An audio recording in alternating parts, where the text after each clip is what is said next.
Hello again internet, this time from Axim. Axim is a coastal town in the western region of South Ghana. In 100 kilometers you get to the border town Elubo of the Francophonic nation Ivory Coast. The Portuguese arrived by the early 16th century as traders. They built a prominent seaside fort called Fort Saint Antonio in the year 1515. So we are entering the castle now. This is one of the oldest remains of the castle. Looks pretty solid. The door is from the olden days, aging 500 years now. So I was trying to say that the fort has been here for the past 505 years, built by the Portuguese. The tour guide explained us how the fort was built. It was only lime and clay that were used to build this massive structure. Which line? Whitewash. Whitewash. Okay. It was a very powerful building material in the early 14th centuries, but today it is being used for painting. Oh, okay. Predominantly, all these castles in Ghana have been constructed by either Portuguese, Dutch, or British. And they have also been invaded by each of them to claim regional supremacy. And this Fort Saint Antonio is considered to be the second oldest in Ghana after Elmina Castle. It won water for some time, and then the west ground of this place.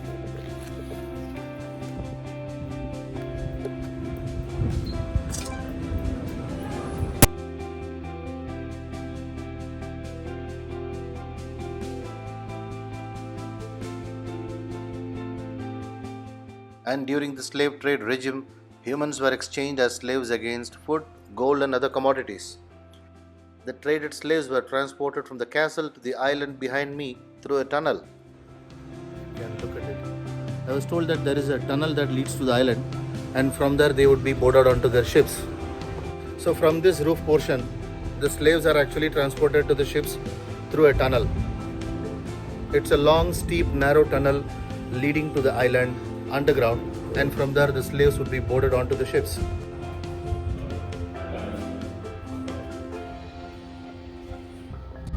After the Dutch were vacated from this castle, it is the British who took over, and then they ensured that there are no traces of old Dutch stuffs left there, including this water tank. This was built in the 18th century by the British. The Portuguese ruled this fort for 127 years before it was captured by the Dutch in 1642.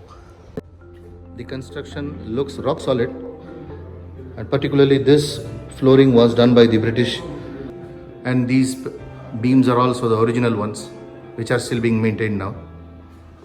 And the Dutch ruled it for 230 years. The English invasion took place in the year 1872, and they ruled it for another 85 years before handing over to the Republic of Ghana. The first governor of Gold Coast, Ghana, Gomez, actually stood in this point eagerly waiting for his ship to come. In the event of doing that, he slipped from this portion and then fell down. He died on the spot, or maybe after some time. And his wife requested that he has to be buried in the same fort, and below his mausoleum. As the fort was captured during different eras, the construction method also changed. Wood was mainly used apart from iron, clay, lime, and other locally available materials. And I got to know that the Portuguese used yellow bricks in their construction. So mostly at this part of the castles, it is dungeons or small jails where all the traded slaves are kept under lock and key. They were severely treated. If they misbehaved. Punishments includes keeping them hungry and chained them with shackles were the most. Although men and women had separate jails, at any given point of time these dungeons were filled up with slaves beyond its capacity. As I walked through the place, I could sense their pain and ordeal they had gone through. To me, they are the real heroes. This is the dungeon in which up to 90 men were kept. They were all locked in chains and shackles. There is a small chamber behind me in which 80 stubborn women were locked inside during those days. The room is pitch dark, there is no ventilation. You can imagine what pains people would have gone through in those days. And those who survived the treatment were finally exported. And that would have been their last day in Ghana or Gold Coast then. And this is a storage room where all the traded commodities were. kept under lock and key. Right from gold to food items to other stuffs.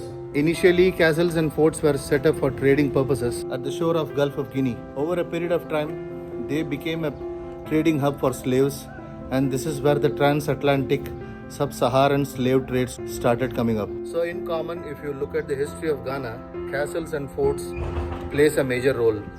During the colonial period in Ghana, at the time known as Gold Coast, European-style coastal forts and castles were built mostly by Portuguese, Dutch and British. They served as a trading hub, later played a significant part in developing the slave trade in this region. Out of the 32 listed separate properties, 4 of them are in partial ruins. The UNESCO has documented 32 forts and castles along Ghana's coast as World Heritage Sites. I am sure I'll make it to all the 32 sites and present it. I have miles to go.